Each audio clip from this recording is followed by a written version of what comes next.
ಹೇಳೋಣ ಸರ್, ಅಪ್ಪು ಅವ್ರು ಹೇಳಿಲ್ವಾ, ಕದರ್ ಇಲ್ದೇ ಇರೋ ಕಡೆ ನಮ್ಮ ಹುಡುಗರೇ ಓಡಾಡಲ್ಲ, ಇನ್ನು ನಾವು ಓಡಾಡ್ತೀವ ಅಂತ. ಹಂಗೆ ಹುಡುಗರು ಹಂಗೇನೆ, ಹೆಣ್ಮಕ್ಳು ನಾವೆಲ್ಲ ಸ್ಟ್ರಾಂಗೇನೆ. ಅಪ್ಪು ಇದ್ರು ಪವರು, ಇಲ್ಲ ಅಂದ್ರೂ ಪವರು. ಇವತ್ತು ನೋಡಿದ್ರಲ್ಲ ಬೆಳಗ್ಗೆ 4 ಗಂಟೆಗೆಲ್ಲ, ಇದು ಅಪ್ಪು ಅಂದ್ರೆ ಅಪ್ಪು ಅಭಿಮಾನಿಗಳದ್ದು ಜಾಸ್ತಿ ಆಯ್ತಾರಂತಾರ.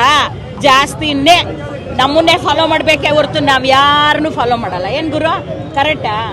Thank you so much. Aunty ಆಗ್ತಾರೆ ಕಪ್ಪು ಯಾವತ್ತಿದ್ದು ನಮ್ಮ ಬಾಸು ಅಪ್ಪು. ಒಳ್ಳೆ ಮೂವಿ 14 ವರ್ಷದಾದ್ಮೇಲೆ ರಿಲೀಸ್ ಆಗಿದೆ. ಎಷ್ಟು ಕ್ರೇಜ್ ಇದೆಯೋ ಅದಕ್ಕಿಂತ ಡಬಲ್ ಕ್ರೇಜ್ ಇದೆ. ಎಷ್ಟು ಕ್ರೇಜ್ ಇದೆಯೋ ಅದಕ್ಕಿಂತ ಡಬಲ್ ಕ್ರೇಜ್ ಇದೆ. ಎಲ್ಲರೂ ಸಿನಿಮಾಗೆ ಬಂದು ಥಿಯೇಟರ್ಗೆ ಬಂದು ನೋಡ್ಲೇಬೇಕಾಗಿರೋ ಮೂವಿ. ಫುಲ್ ಬೆಳ್ಸಿ 100 ಡೇಸ್ ಓಡ್ಲೇಬೇಕು. 4:15 ಬಂದು ಡಬಲ್ ಕ್ರೇಜ್ ಎಷ್ಟಿದೆ ಅಂತ. ಜೈ ಅಪ್ಪು ಬಾಸ್, ಮಸ್ತ್ ಆಗಿದೆ ಮೂವಿ, ದಯವಿಟ್ಟು ಬಂದು.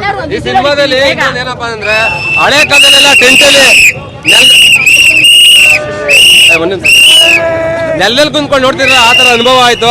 ಯಾವ್ದೋ 14 ವರ್ಷ ಆದ್ಮೇಲೆ ರಿಲೀಸ್ ಆದ್ಮೇಲೆ ನೋಡ್ತಾ ಇದ್ವಿ ಅಪ್ಪು ಬಾಸ್ದು ಅಣ್ಣವ್ರ ಫಿಲಮ್ ಎಲ್ಲ ನೋಡ್ತಿದ್ವಲ್ಲ, ಹಳೆ ಫಿಲಮ್ ಎಲ್ಲ ಟೆಂಟ್ಗಳಲ್ಲಿ ಆ ತರ ನೋಡಿದ ಅನುಭವ ಆಯ್ತು. ಯಾವತ್ತಿದ್ರು ಪವರ್ ಸ್ಟಾರ್. ಮೊದಲನೇದಾಗಿ ಪವರ್ ಸ್ಟಾರ್ ಪುನೀತ್ ರಾಜ್ಕುಮಾರ್ಗೆ ಹುಟ್ಟುಹಬ್ಬದ ಶುಭಾಶಯಗಳು. ಜೈ ಅಪ್ಪು ಬಾಸ್, ಪವರ್ ಸ್ಟಾರ್ಗೆ.